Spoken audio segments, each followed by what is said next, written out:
Yeah.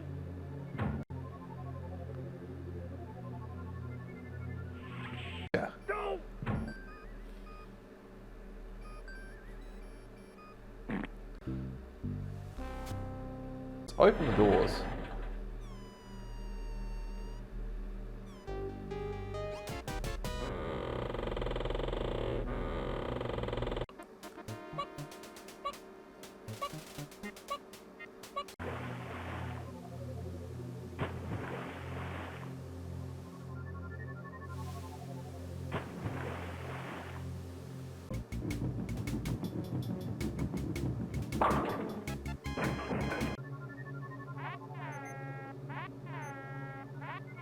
Hey there viewers, and welcome back to the channel. My name's Matt, and booting up on the screen is my 386DX-40.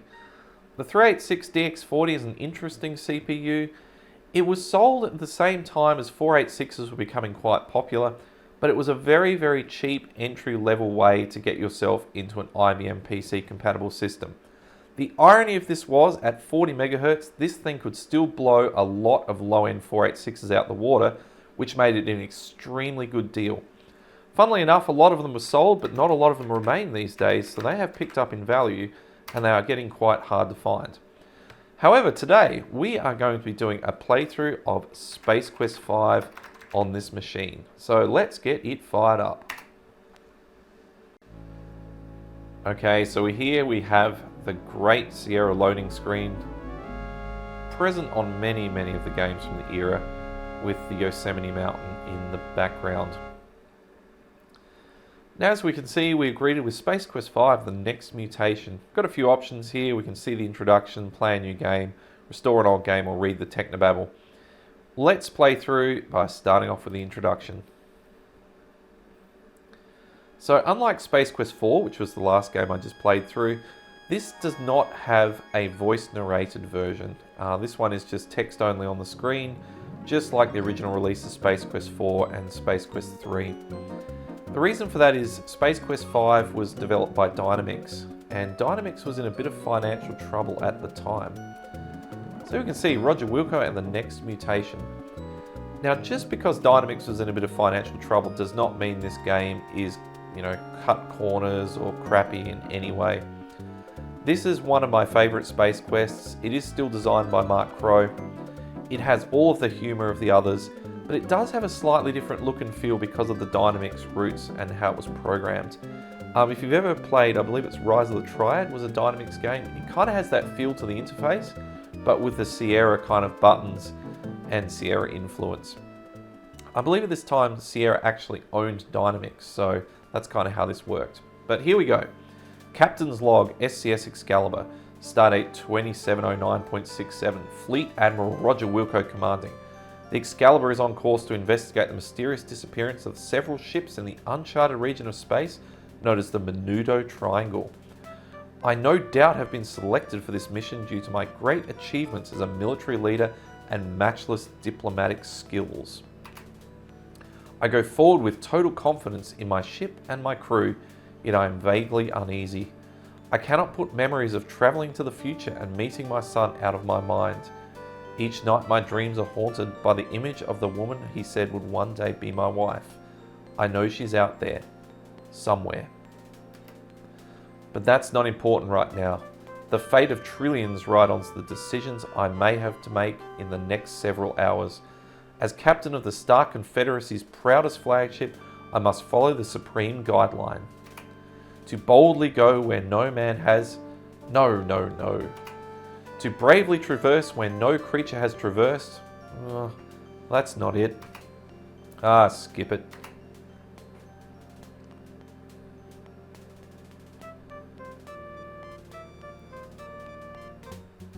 Admirals, strike ships coming in at 0.35.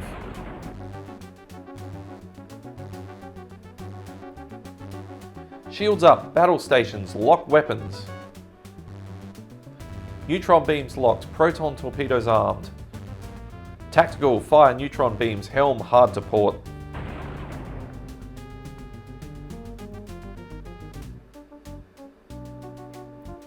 Cadet Wilco, what in the name of the 7th star cluster are you doing in the bridge simulator? Get your sorry carcass out of there and get back to class where you belong, Space Cadet.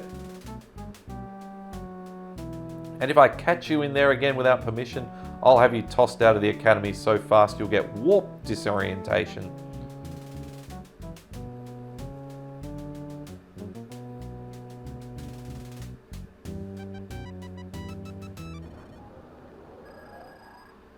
Okay, so here we have the bridge simulator about to come down from its little stand.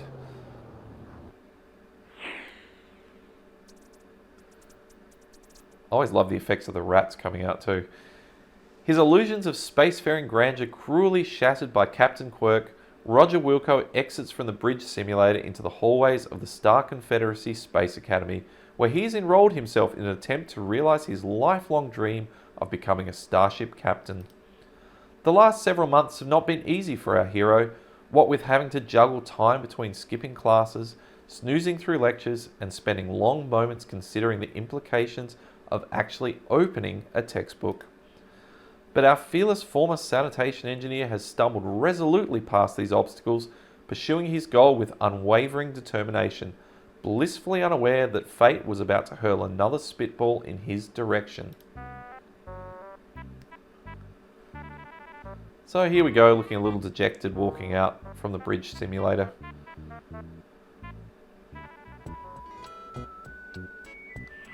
Alright, so here we are in the Star Confederacy's Academy. We're in a hallway. We've got the same interface as we had in Space Quest 4 with the walk, look, interact, talk to, give orders to is a new one with the exclamation mark, inventory satchel, and obviously the little save game thingy. So here we can sort of have a look around. This aging behemoth has outlived its intended lifespan by several decades and soon be heading for the scrapyards. You can kind of see that the nacelle here looks a little bit like the USS Enterprise, and as we go through you'll pick up on a lot of Star Trek references. Again, if you look carefully here, you can see these little dudes kind of floating around. I'm not sure if you can click on them. Astrotechs bustle about the ships in the Academy landing bay, and ships of every size and description occupy the docking bay. So those little guys are kind of famous for, I think it was the very first Star Trek movie, they were floating around in space in the space dock. But let's have a look at some other ships. The Starcon registry lists this ship as the personal launch of Ambassador Beatrice Wankmeister from the G6 Quadrant. You dimly recall hearing her name once before, but the effort to remember anything further results in nothing more than a storm of misfired brain synapses and a dull headache. So those of you that have watched the Space Quest 4 playthrough may actually recognise that name. An Alpha Class strike fighter from the Colony Worlds. This baby has it all. Speed, manoeuvrability, and enough firepower to blast apart a comet. Too bad you'll probably never even get within a shouting distance of one in your natural lifetime. Alright, so that's enough kind of looking around some ships. As the Admiral had said, we actually need to get to class because otherwise you will get kicked out of the Space Academy. So let's have a look at this door here. This door leads to one of the Academy's classrooms. Currently, the students in your Space Piloting 101 class are taking the Starcon aptitude test. So that's where we need to head. I think we can just walk in. I might need to use the hand icon. Alright, here we go.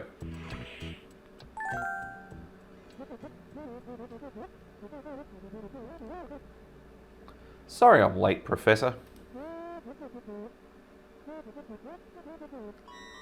You mean the ULP Starcon aptitude test is today? Yes, sir. I'll get started right away. What's that? Come talk to you after class? Yes, sir. Alright, so here we have an aptitude test. Now, we have to basically pass this, otherwise we are out. Now, we're Roger Wilco. We know very little about anything. So, what's the obvious thing we need to do here? Well, if you kind of get the cursor off to the side, notice the eye icon appears. Well, we can sort of have a look out here and what do you do when you don't know the answers? You cheat. So if you have a look at this dude here, you can sort of see the answer he put down. We're going to beam down and pick up a bouquet. But first, what is the actual question? Gronko is commanding a Nova-class scout ship when he finds himself face to face with 3 Horak battlecruisers. He should surrender in the face of impossible odds, pretend they aren't there, activate the ship's self-destruct mechanism, beam over a pick-you-up bouquet, or reboot. We're going to beam up a pick-you-up bouquet.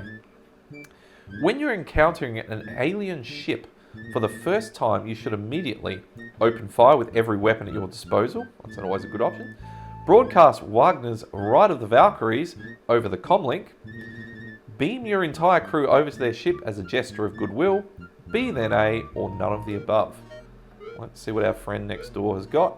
Now we have to be careful. See this alien dude in the background? He is kind of checking up we're not cheating. So if he's looking at us, we're in trouble. So we have to do none of the above. Before beaming down to an unexplored planet for the first time, you should be sure to check. To see that your seatbelt is fastened and the tray tables are locked securely in the upright position. Your fly, your life insurance coverage, the Fetzer valve in your oxygen mask, or the planet's atmospheric readings. Okay, so let's just watch out for the professor. Alright, so it's the last one, which is the planet's atmospheric readings. You're marooned on an alien planet with no weapons and a killer android out for your blood. You should gather basic ingredients to make gunpowder and fashion a cannon from vines and sticks. That's a classic, I think it was the original series Star Trek thing with the Gorn. B. Stuff a banana in its exhaust pipe. C. Drop a big rock on the robot and shout, "Hasta la vista, baby." D. Roll in the mud to camouflage yourself. I think that was like Alien vs Predator or something.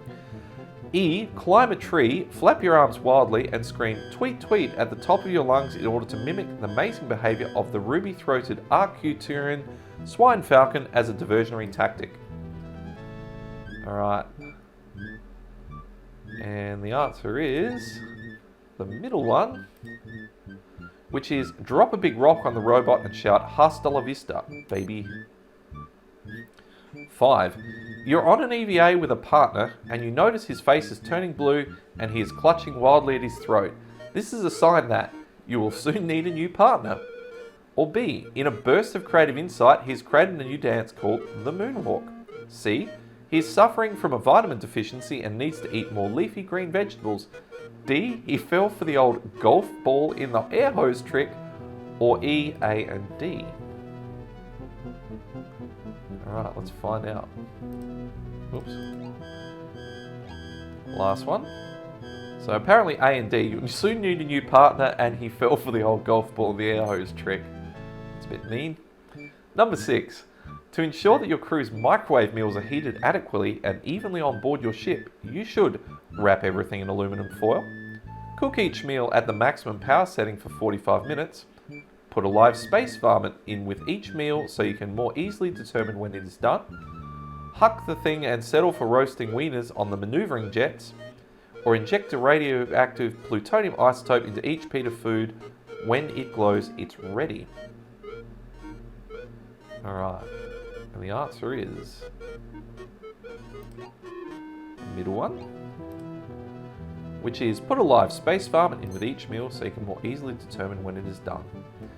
Question 7. If Grebe leaves the Crab Nebula at 3200 GST, Galactic Standard Time, and travels at 9.75 million ZPM, how long will it take him to reach the planet Davicon 5 if he has the solar wind at his back?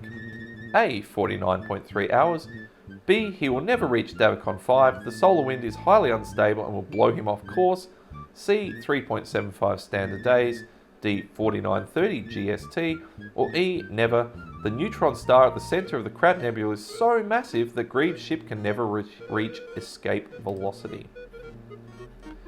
And the winner is... there is a massive neutron star at the centre and we can never get escape velocity. I love this one. How fast does light travel through a vacuum? 186,000 MPS. Very, very, very, very, very, very, very, very, very, very, very, very, very, very, very, very, very fast. Or C, 669,600,000 MPH. or it depends on whether it's an upright or canister vacuum. I wonder how many of you will get what it means by upright or canister vacuum out there. If you do, please put it in the comments. Because I didn't get that for a while, but then one day I finally did. Okay, 9. Which is the example of a fuzzy boundary? Is it A, the area in space between two planetary bodies where a smaller third object is not clearly under the gravitational influence of either? B, the event horizon of a supermassive black hole? C, the place where receding hairline gives way to a bare scalp? Or D, the point at which the marginal utility of trying to squeeze the last bit of toothpaste from the tube is offset by the opportunity cost of going to the store for a new one? I like the one about the balding head, that's kind of funny. Alright, it is A, which is the area in space between two planetary bodies, blah blah blah. Finally, number 10, the last question. To successfully accomplish a manual molecular reintegration bypass on a standard transporter, you should A, reverse the phase polarity of the interface grid, B, jiggle the handle, C, pay fervently to whatever deity you happen to believe in, D, C then B, or E, switch to US Sprint or US Sprint. Now that's an interesting thing, this game. This game was actually sponsored by Sprint, the telecommunications company, so you will see quite a lot of references to Sprint. But the answer to this one is A, reverse the phase polarity of the interface grid. The test's over already?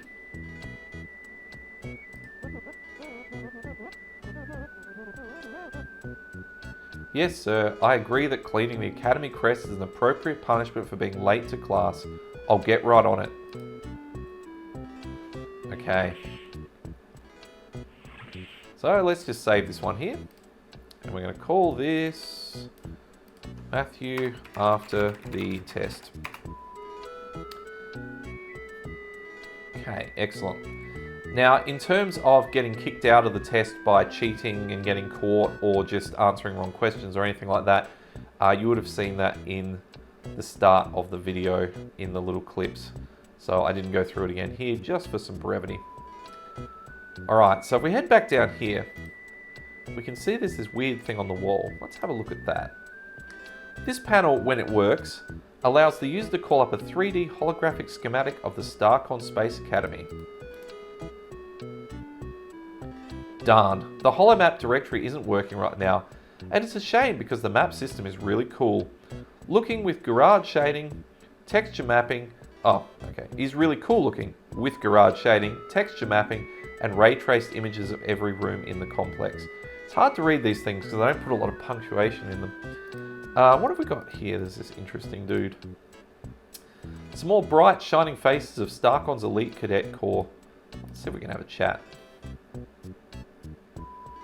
Get lost, Wilco. Okay, we're not very popular. Anyway, this thing here is the storage closet.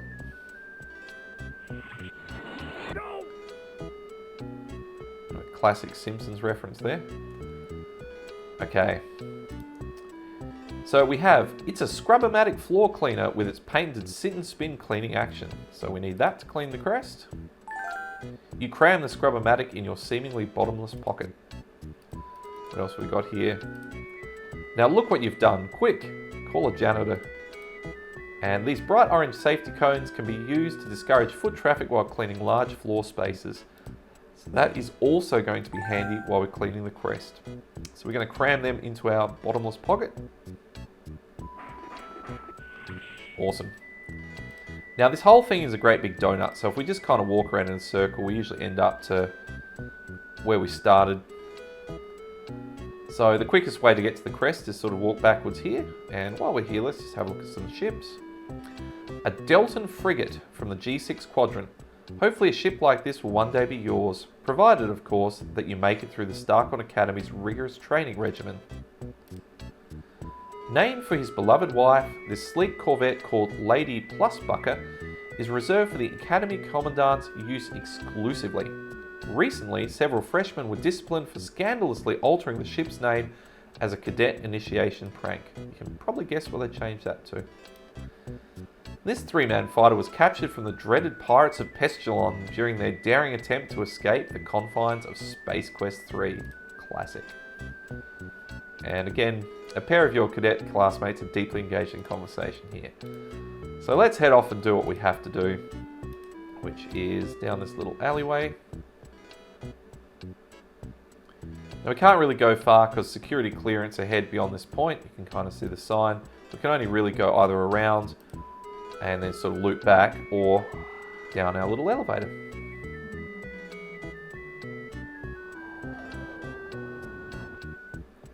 It's also funny that guy up there is playing like missile attack on his screen. Okay, so here we have the Academy crest. Now I'm going to save it here. So let's go Matthew at crest. So to do this properly, you have to put the cones out first. But if you don't, it's kind of funny. So let's just see what happens. So let's get on the old floor buffer. How does this thing work? Yow!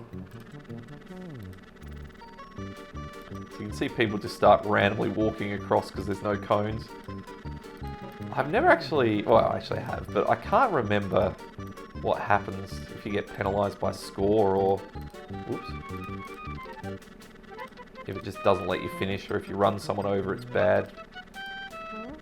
Oh, they keep putting muck on there. So you can see as they've walked across, there's all this muck. Let's just run into someone for fun. Ooh, watch out! Do you mind, monkey boy? Watch where you're going.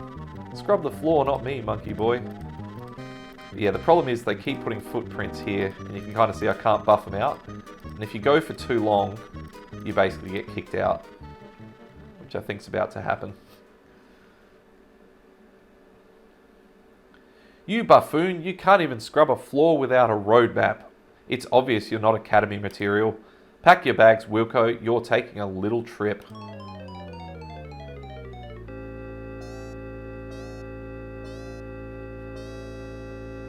Yep.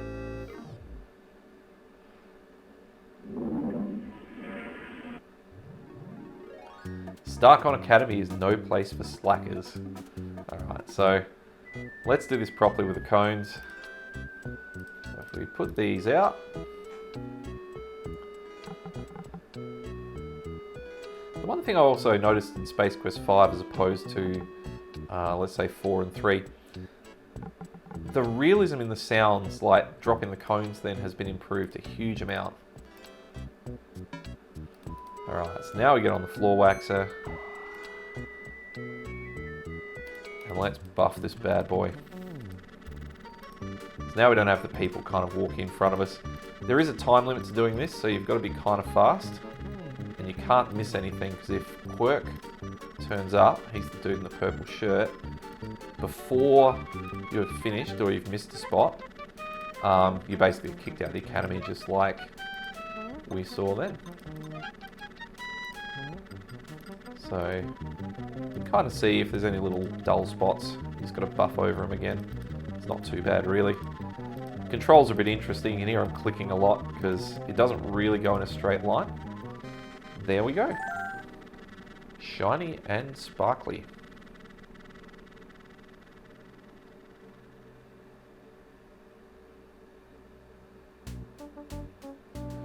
As you can see here, Ambassador Wankmeister, we run a very tight ship here at the Academy. This institution is the pride of the Star Confederation and one of the best of its kind in the known universe. It's nice to see our tax buckazoids aren't completely going to waste, Captain Quirk. Here we are, Miss Wankmeister. This is the main rotunda. It was dedicated on stardate 092097.27. Ambassador? Excuse me, aren't you Roger Wilco, the man who foiled the Sarians some years back?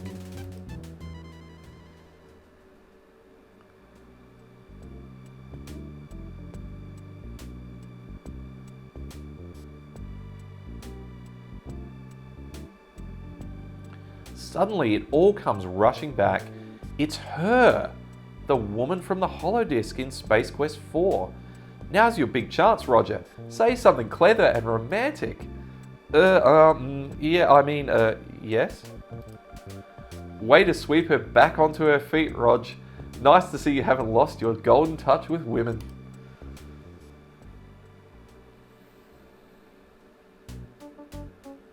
Excuse me, Ambassador, but we should be heading to the conference now. You're not at all what I expected, Wilco. See you around. Hold on a minute, Cadet.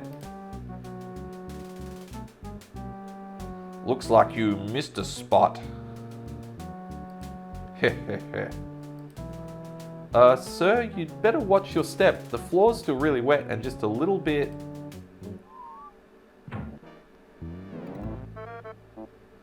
slippery. Haha, nice rug quirk. Is that a toupee or a roadkill? You did that on purpose, Wilco. I'm placing you on double secret probation. One more screw up and your space cadet days are over. So there you go.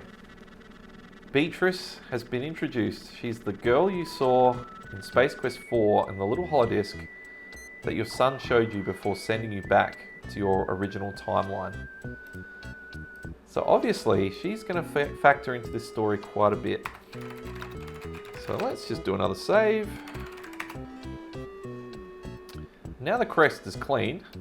Don't really have any, direction as to what to do, so we might as well just sort of wander off and let's wander around and find something. And you can sort of see here the guy by the security clearance point is just playing missile attack. Classic Windows 3.11 game. Oh, what's this moon? It appears to be one of the 9 moons of Nova. There you go. Fun fact.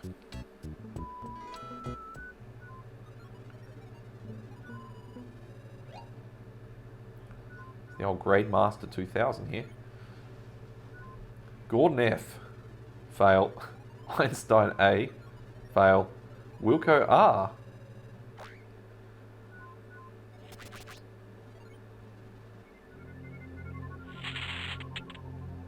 Huh? What was that? Excuse me, Captain. You didn't raise your hand. Now, as I was saying, Ambassador Wankmeister, we're a fairly remote installation and I simply can't spare the ships to launch the kind of operation you suggest. I'm afraid you don't understand the potential ramifications of this problem, Admiral. If the sludge bandits continue to illegally dump toxic waste whenever and wherever they choose, the environmental consequences could be staggering. Entire planets could be devastated. I think you overstate the issue, Ambassador. Even so, we have more than enough ships on patrol to put a stop to these sludge bandits, as you call them. Look, Ambassador, we have top-notch ships staffed with the finest crews in the galaxy. Starcon only accepts the best and brightest for fleet training. Meanwhile, there's Roger kind of at the back window there staring through. You look, Rughead. Illegal dumping is going on in this sector right under your polyweave. Our patrols have located dumping sites on 4 planets in the G6 quadrant alone. Hey, this is made from real hair. In any case, I'd like to hear more about these alleged dumping sites. Perhaps over dinner this evening? I've already transmitted the coordinates to Starcon Central Command, along with a list of suspected sites that we haven't been able to check out yet. Well then, that settles it. Captain Quirk, you shall go to these test sites and investigate Ambassador Wankmeister's allegations. Admiral, I'll be going along as an observer. I'm afraid that's impossible. Regulations strictly forbid civilian participation in military operations. Admiral, I think having the Ambassador along would be a good idea. I'm sure the two of us could develop a productive working relationship. Admiral, may I remind you that I'm an official representative of the people of Quadrant G6 with full ambassadorial status and as such not subject to... Now, Ambassador, I'm sure Captain Quirk will do everything necessary to resolve the situation. There's no need for you to hinder him on this mission. This is my system and my people we're talking about here. I'm going on that ship and that is all there is to it. Case closed, we're adjourned. Good day, gentlemen. No. Oh great, the saviour of the universe in all his glory. Isn't there a mop somewhere with your name on it?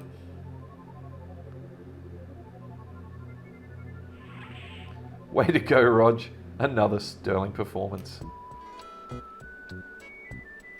Yeah, I caught some jerk trying to sneak some answers off my test.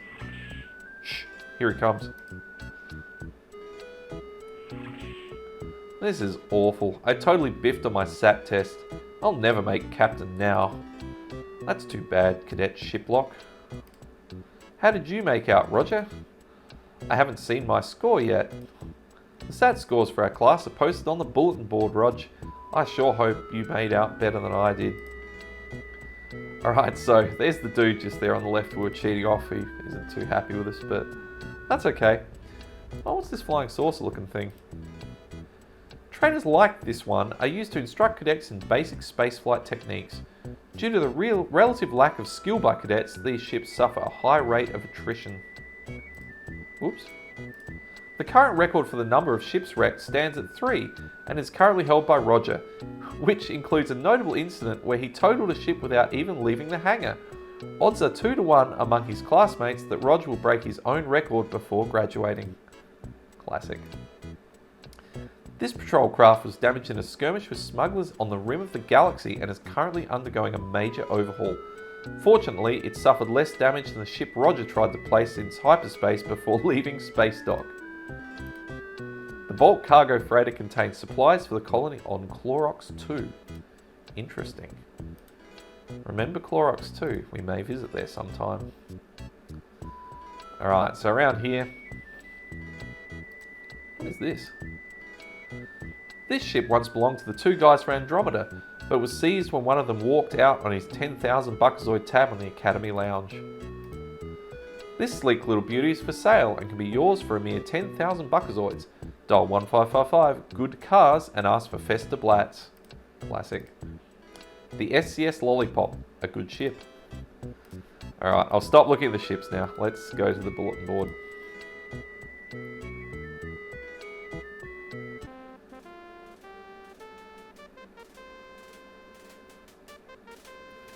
Cadet Wilco. On behalf of the administration, I would like to congratulate you on receiving a perfect score on your SAT. Not in the entire history of Starcon Academy has a cadet achieved such high marks. You should be proud. On the recommendation of our test analysis computer system, you are to begin training for captaincy aboard one of our finest star cruisers. Captain Quirk will post your assignment. You've done the Academy proud. Sincerely, your current Chief Commanding Officer's name here. Just shows you how much effort they put into these little notes. Cool, so we passed. Not only passed, we got a perfect score.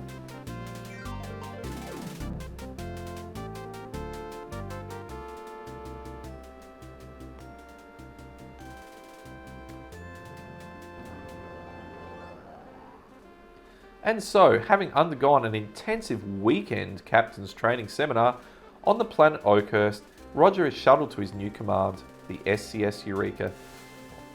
Classic. Literally a 2-day course and you're a captain. Hey, that's not a starship, it's a garbage scow. Figures.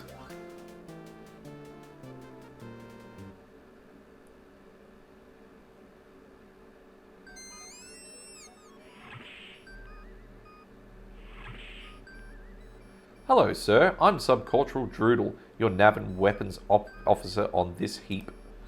Flo's the name. I'm your comm specialist, grade 4. Hello, crew. I'm your new commanding officer, Captain Roger Wilco. I know some of you may not be as excited on serving on this Eureka as I am, but I promise you that we are going to be the best gosh darn garbage scow in the entire Star Confederacy. We have nothing to fear but fear itself. So hold your heads high, men. We shall overcome. Remember, it is not... Oh, wait. All we are is dust in the wind, born free, running wild with liberty and justice for all. Let's be all we can be. Remember, it's not just a job, it's an adventure. No.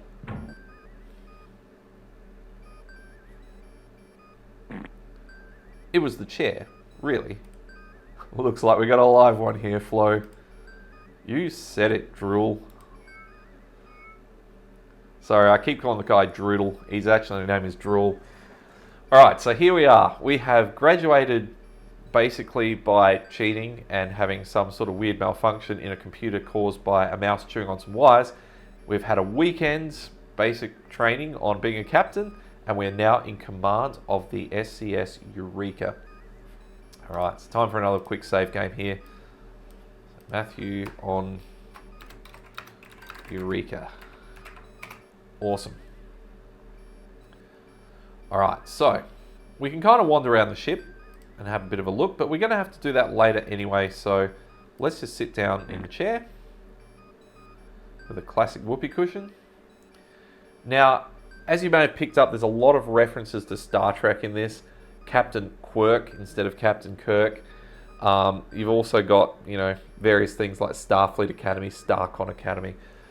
So basically, this is kind of like space dock in the original Star Trek. So the classic applies. We need to basically hail Starcon. So we've got all these commands here, which I should just go back. I'll make up your mind, Gummy. Just back a notch. This little thing with the exclamation mark here gives orders. So she's the comms person. Let's hail Starcon. Hailing, sir. We're cleared for departure, Captain. We are ordered to proceed to Gangularis, PU, and Kiz Urazagubi for refuse recovery missions, i.e. we need to collect garbage. Okay, so over here, we can lay in a course. What coordinates, Captain? Alright, so as soon as we ask to enter coordinates, or we ask Drool to enter coordinates, we get this thing, enter the nav coordinates, and a numeric entry thing here. So this was part of the copy protection, and if I flip open my little book that came with the Space Quest collection, I can see the first one, which is Gangularis, is 71552. Enter. Coordinates locked in, sir, ready to get underway. Now we can do the classic Captain Kirk thing, and we go basically to full impulse while in space dock. But let's just go to light speed. We'll go to warp as soon as we're clear of the station, sir.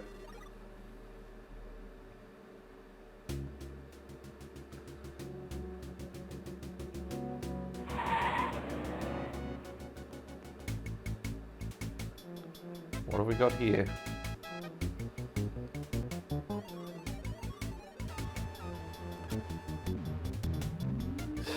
Okay, this doesn't look good. That robotic lady does not look like she's going to just come and find us and say hello. It looks like she means to do us some damage, so we need to keep that in the back of our mind. And those viewers who have either seen the playthrough or played Space Quest 3 might recognise where this is going. So here we are cruising along at warp. We're approaching our destination, Captain. So this time we want to go to regular speed.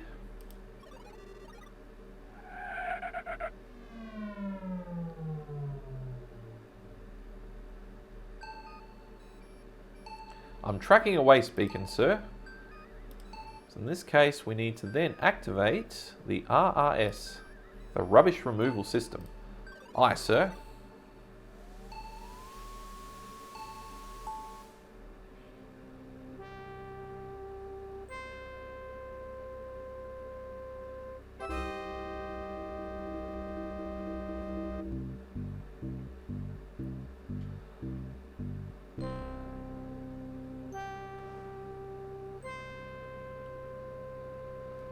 I always thought this was kind of cool with a husky bag. It's literally just like a trash bag you'd put outside your house, but much bigger.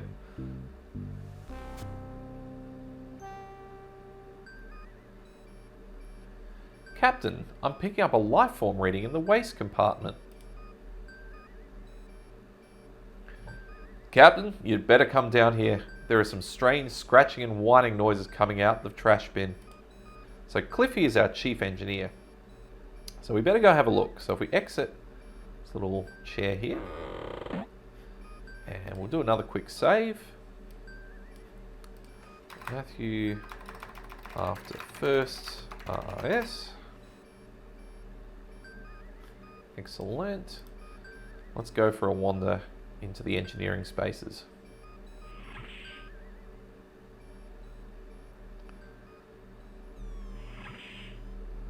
There's definitely something in there, Captain.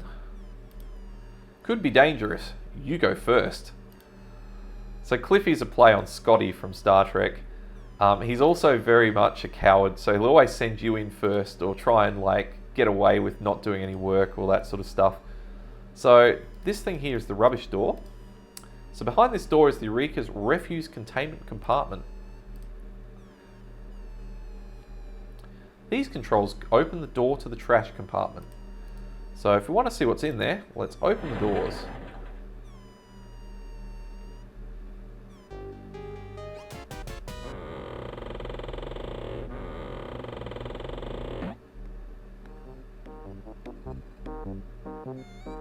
What the? Hey, he's a cute little bugger. I think I'll keep him. I'll call him Spike.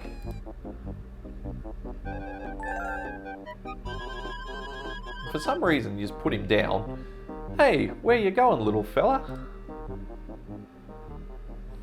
Alright, so he's just kind of wandering around at this point. Now, down here, you notice that it has the appearance and aroma of rotting garbage. My, what a lovely smell you've discovered. So obviously this is just a great pile of garbage, but if I look in just in the right spot, this is your chief engineer's toolbox. It is filled with gadgets and gizmos Cliffy uses to keep the Eureka space-worthy. Let's just have a look in here and see what we've got. Is there anything interesting? Well, there's a dustbuster, some pliers. What have we got here? This appears to be a roll of anti-acid tablets. Just going to put that one in the inventory. Then hammer, pizza cutter. I think that's a fuse. This device is specifically designed to cut, or specially designed to cut through shrink wrap on software packages. Don't need that.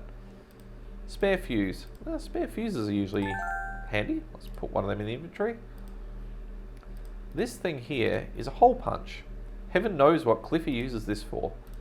Could be useful as well. This thing, I think, is a laser cutter. A Schmears brand crafts alien laser cutting torch. Let's take that little guy. And I think that's pretty much all we need. So let's clean up the toolbox. So in order not to irk Cliffy, you put the tools back where you found them. Alright, let's leave the toolbox. So that's just a little preparation for later on. Let's see what's through these doors. So here we have the transporter room and an engineering space as well. If we kind of just wander around a bit, Spike should show himself again, hopefully, because we need to pick him up. Maybe not. Let's walk back out here.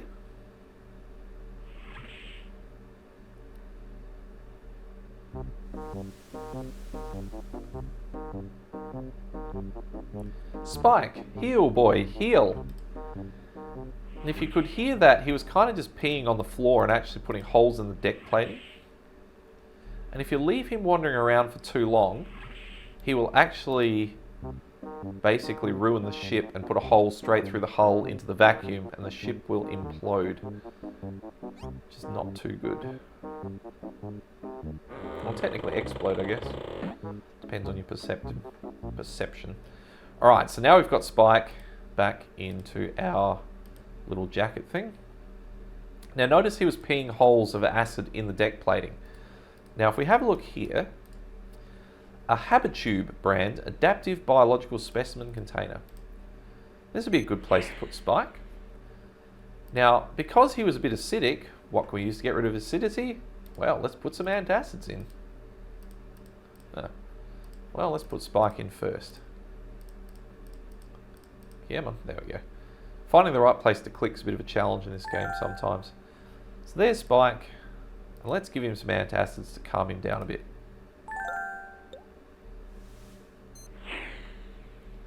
Poor little fella must have eaten something that didn't agree with him.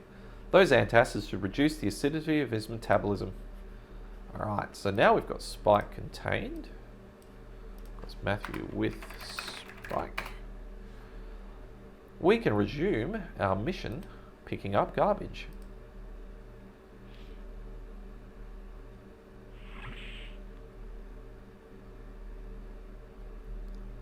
Notice how we've just left the trash on the floor here. I think if we actually try... Nah, I'm sure Cliffy won't mind cleaning it up. Classic.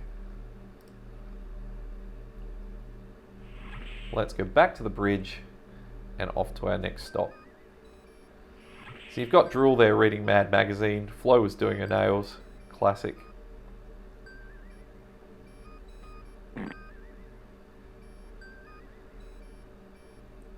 Hey, thanks for leaving this mess back here for me to clean up. Real captain-like of you. And thanks for taking care of your critter, Captain. I've finally managed to patch up the deck. Cool. Alright, so just for fun at this point, we can actually have a casual conversation with our two people here, Flo and Drool. So casual conversation is the thing without the exclamation mark. So what is it now, Captain? Sorry, Flo, never mind. What do you know about our destination, Flo? We don't have a destination, sir. Yeah, classic. I haven't put one in. I kind of forgot what we're supposed to be doing. Our last orders proceed to garbage pickups at Gangularis, PU, and Kizuras Gumby. I think that's Kizuras Goodbye, if you say it really quickly. Alright, so let's get my little collector's edition book out here. I want PU, so I want to lay in a course, and that is 92767. Enter. Coordinates locked in, sir. Get ready to get underway. Light speed. So this is a bit procedural. You kind of just fly around and, you know, we're picking up garbage, following orders. Nothing too crazy yet. So while we're cruising, let's see if we can have a chat to Drool. Pardon you, Captain. How does the refuse recovery system work, Drool? The Refuse Recovery System, or RRS for short, is the primary means by which the Hoover-class garbage scows perform their designated mission. The underlying system is relatively simple. A vacuumatic containment field works in conjunction with attractor beams to suck up debris and space trash.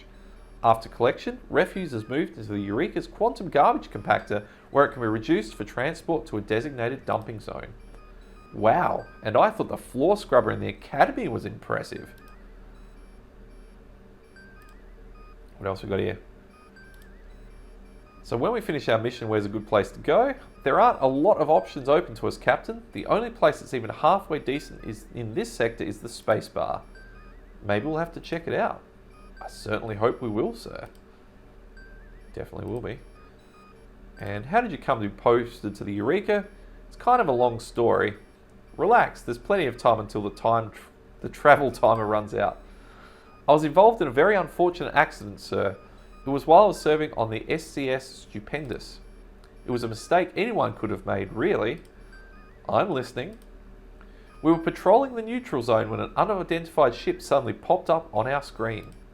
So naturally, I opened fire with everything we had. Naturally. She was blown to bits instantly. Unfortunately, it turned out to be one of our own robotic freighters. Imagine your embarrassment. Yeah, anyhow, after that I got canned and transferred to the Eureka. What did you do, sir? You must have screwed up pretty bad to get stuck with a command like this, or else ticked someone off real good. I don't know. Well, come to think of it, probably the latter. Cool, so yeah, we're approaching our destination, Captain. You can have a bit of fun sort of chatting to these people here.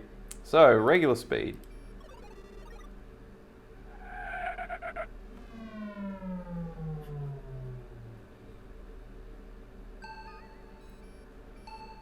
Tracking a waste beacon. Activate the whoops, don't want to do that. Activate the RRS.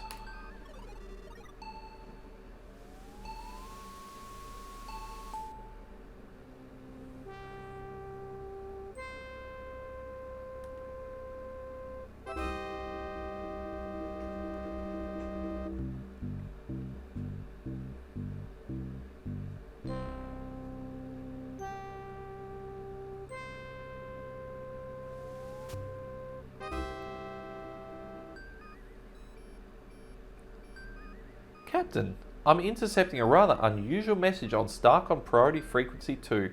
I'm putting it on screen.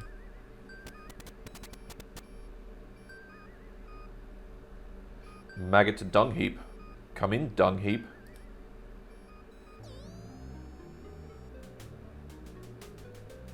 Maggot to dung heap. Come in, dung heap.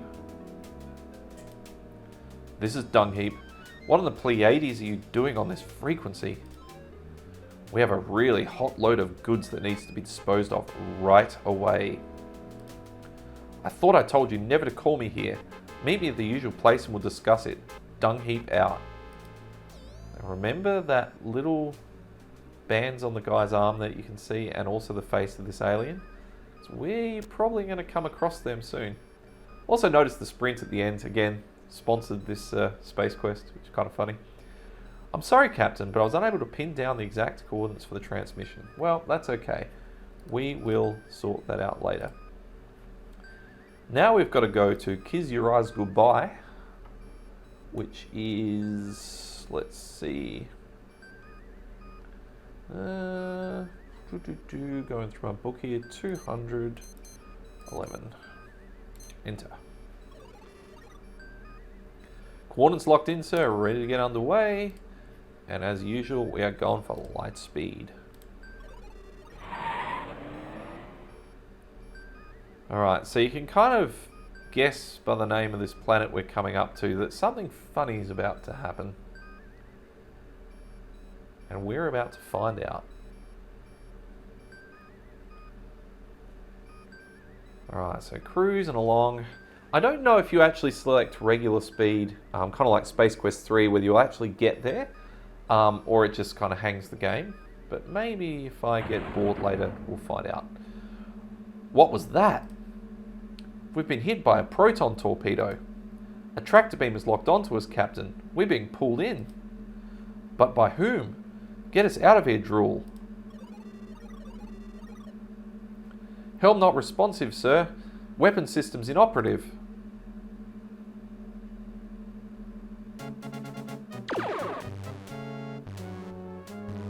We're being hailed, sir. I'm putting it on screen. Roger Wilco, under the authority of ERG's extensively revised Galactic Statute 2564.45, Chapter 4123, Subparagraph 23. I hereby command you to beam down and surrender your person for arrest. Failure to comply with these instructions will result in the destruction of your ship and everyone aboard. It looks like the Gipazoid Novelty Company still hasn't forgotten about that little piece of mail fraud you pulled on them back in Space Quest 2. I thought all this was over with after I had that run-in with Arnoid on the planet Fleabutt a few years back. You thought wrong, human. It just goes to show, never send a man droid to do a woman droid's work. Can't we come to some kind of arrangement? Beam down to the planet, your body will be disassembled and sold to various biotechnology firms to pay for interest and collection fees. I'm scanning your ship. Any attempt to escape or subterfuge will result in immediate annihilation of your ship and crew.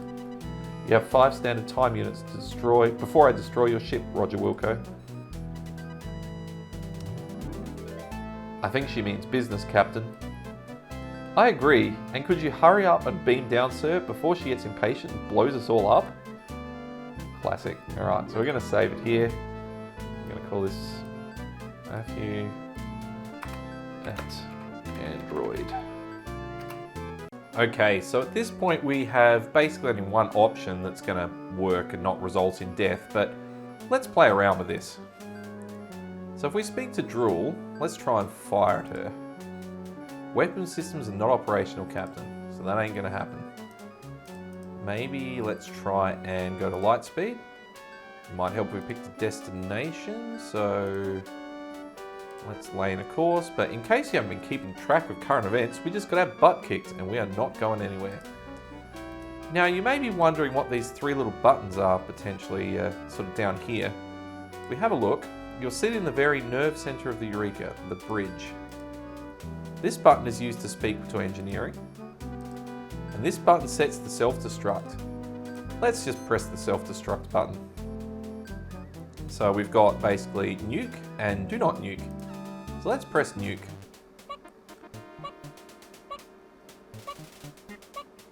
So we've got a bit of a countdown going here.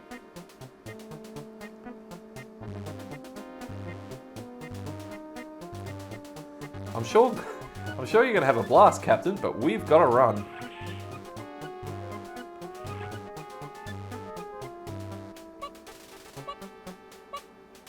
Okay, so we're down to 2 minutes 55.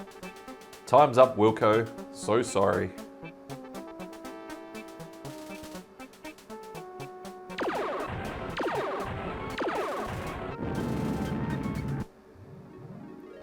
Cute.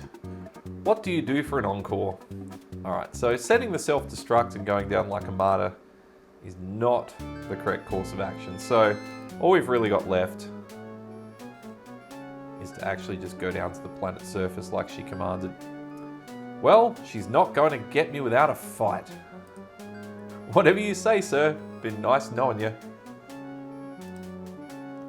Okay, so let's head out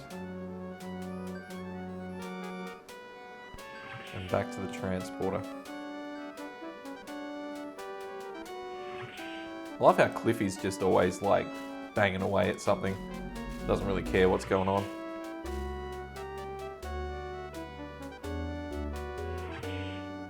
Alright. So now if we use the command, energize.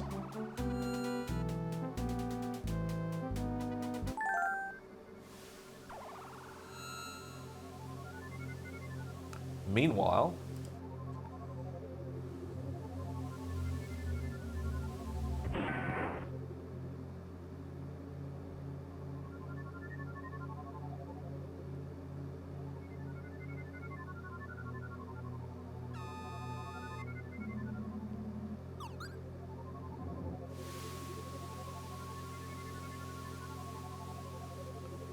okay, so she's on the hunt for us.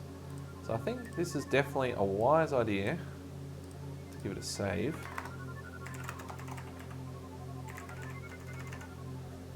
Close enough. Alright. So let's go for a wander in this direction.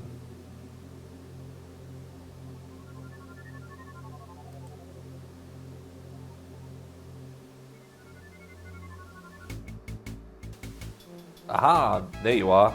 See if you can outrun my energy bolts of death, broom jockey. So we just keep walking up here. We find like a bit of a tunnel up to relative safety. Phew, that was too close. You'd better keep moving, Rog. That WD-40 android won't give up till you're a smouldering pile of hero salsa. And the fact she has cloaking capabilities only makes matters worse. I wouldn't give a tin buckazoid for your life right now, Rog. Classic. Okay, so here we are on a planet, and we're being chased by an android. This was one of the questions in the SAT test we sat. Remember what the answer was? Something about blocking up the tailpipe. So maybe we'll give that a go. But first, let's just wander out onto this precarious ledge.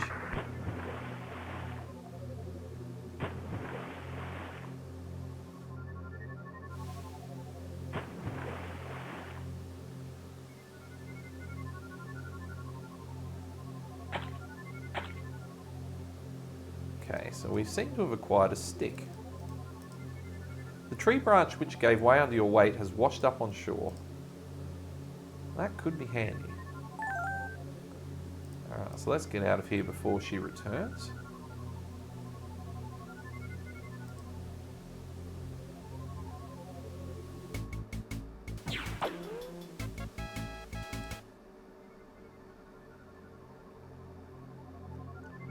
Okay. So now, there's this hollow log here which has conveniently fallen across this little pass. You can see if we click walk on it, we kind of go halfway and you can see our eyes poking out this hole. And over here, the fruit hangs enticingly just out of reach. Well, let's get it within reach. So this is what I hated about Space Quest 5 more than anything. They were very imprecise with their clicking location. There we go. So that gets that swinging. You managed to grab one of the pieces of fruit and liberate it from the swinging cluster. Then, shoving it into your pocket, you add to the increasingly impressive bulge in your uniform. Classic. Okay, so this is the fruit. This exotic, vaguely banana-like fruit grows only here on Kizura's Goodbye.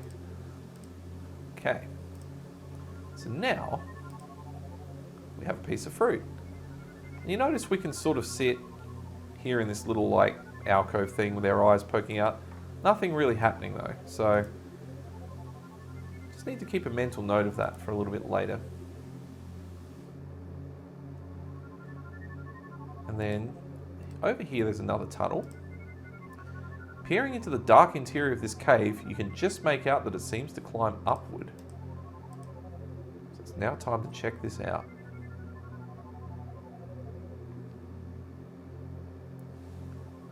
Alright, so you can see here there's like two little entryways. And up the top here we've got like this little anthill looking thing. So let's go through this entryway over here.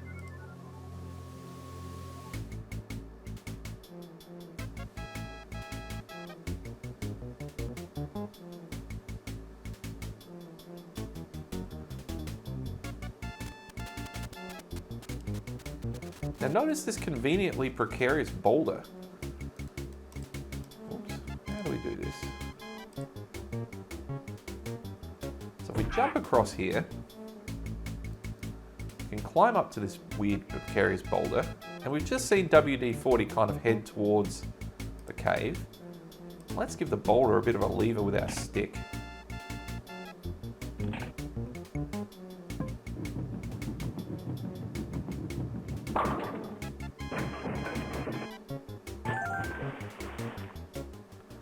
Looks like you're boulder over with your ingenuity. Let's try that again. Looks like you boulder over with your ingenuity, Rog. She's cooling her jets below in the pool. Nice. Bit of a tongue twister, that one. Alright, so now we can climb down.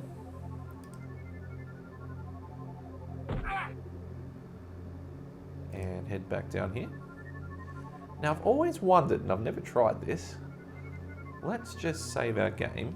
This is probably going to result in bad things.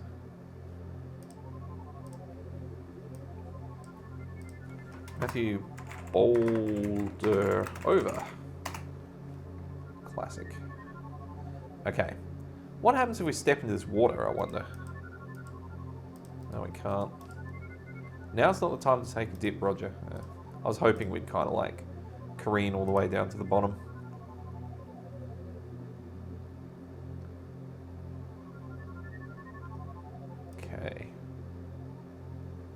So it said she's cooling her jets down below, so let's go take a look.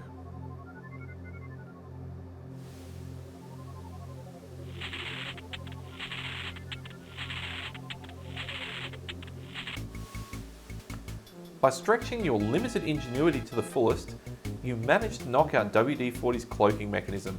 The downside is now she's really ticked off. So, a bit of a win, but not 100%. So remember that log I was talking about earlier. Now, also just for fun, I'm going to save it here again. Call this, whoops, that log. I wonder what happens if you walk out on that precarious tree branch again. Easy, Tarzan. Remember what happened last time you went out on a limb? I don't give you as many funny deaths in Space Quest 5 as Space Quest 4. I know you're here somewhere, Wilco. Come out and face me like a woman. It's your destiny. Okay. This is WD-40, a Mark V Deathstalker Annihilator android. These units are reported to have a 99.99% kill efficiency. I hope your affairs are in order. But, oh, she flew away. Okay. Let's go back in. Now remember our SAT test. Banana in the tailpipe. Oop. Looks like we just missed her.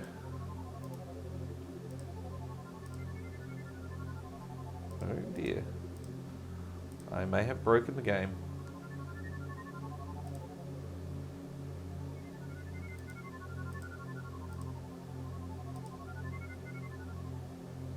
That's strange. So easy Tarzan, remember what happened last time we went out on the limb. I think I just got the banana sequence slightly wrong and the game is now a bit broken. So let's just restore it back to @log. Try this again. Because that is definitely not supposed to happen.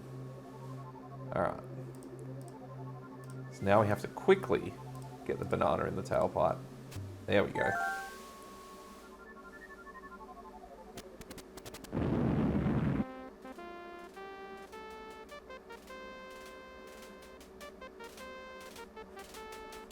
Okay. What do we got here? A round metallic object.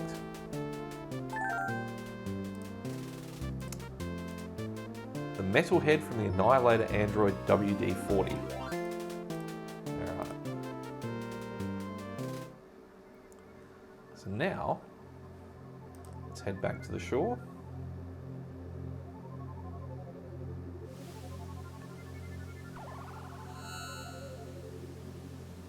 And here's Cliffy.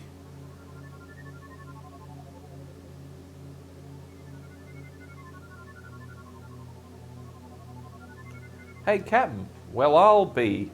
You're still in one piece.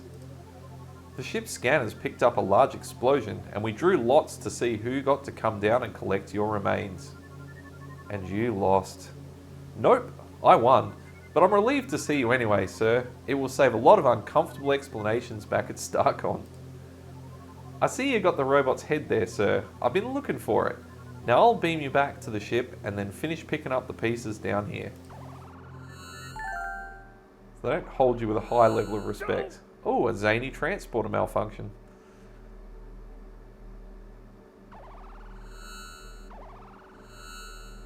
Okay. So let's head back to the bridge.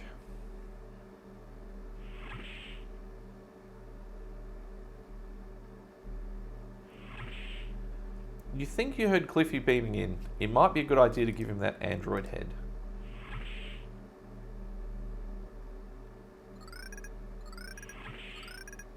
Hey Cliffy, I have something for you. I just wanted you to get a head. Your sense of humour is surpassed only by your captaining skills, sir. Here, I have something you might be interested in.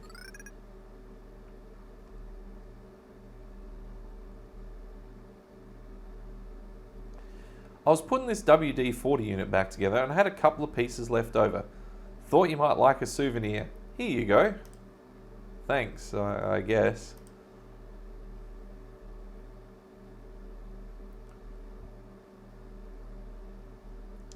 Okay, so he's trying to put WD-40 back together over there. Let's just quickly save again. After WD-40. Awesome. Now, let's just have a look at this object. A leftover part from Cliffy's overhaul of WD-40, the Annihilator android. Now remember her ship was still basically down there on Kizrazbi or whatever it is. It might be a good idea to kind of have a look for it to see what's going on. So let's get back on the transporter and let's beam down. Wait up, Captain. I'll go with you. Because who knows, there might be something cool on that ship.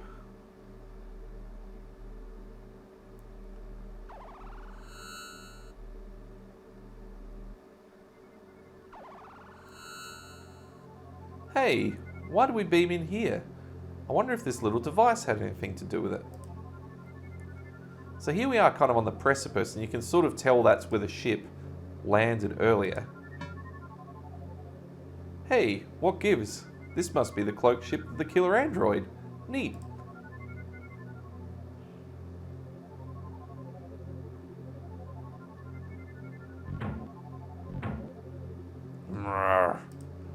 Go on without me, Captain. I'm not going to make it.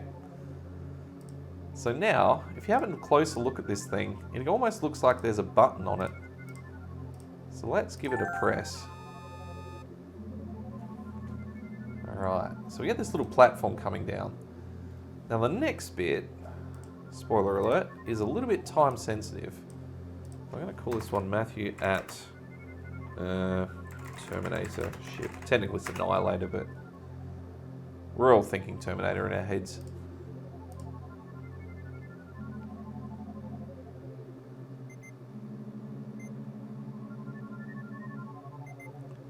Okay, so first thing is I'm probably just actually going to save it here so I don't have to keep going up this little ramp thingy. Let's go and head for the bridge.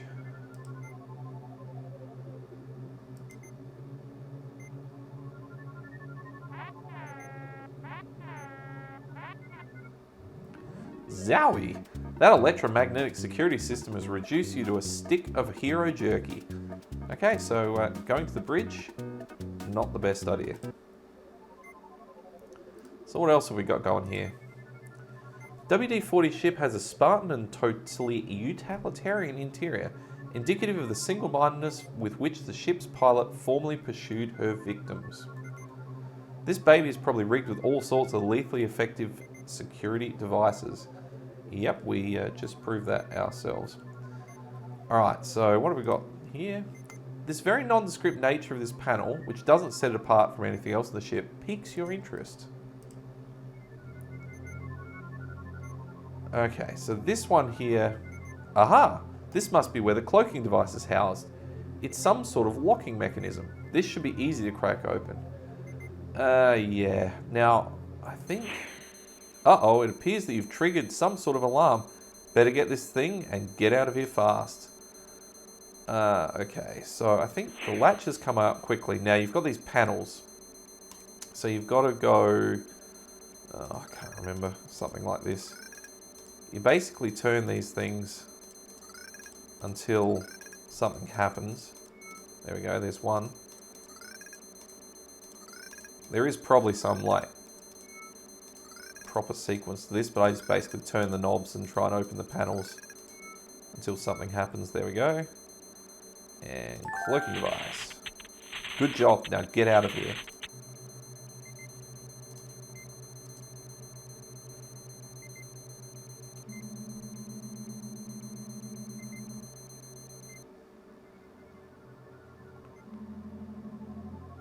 I've got it. Let's move before this thing blows.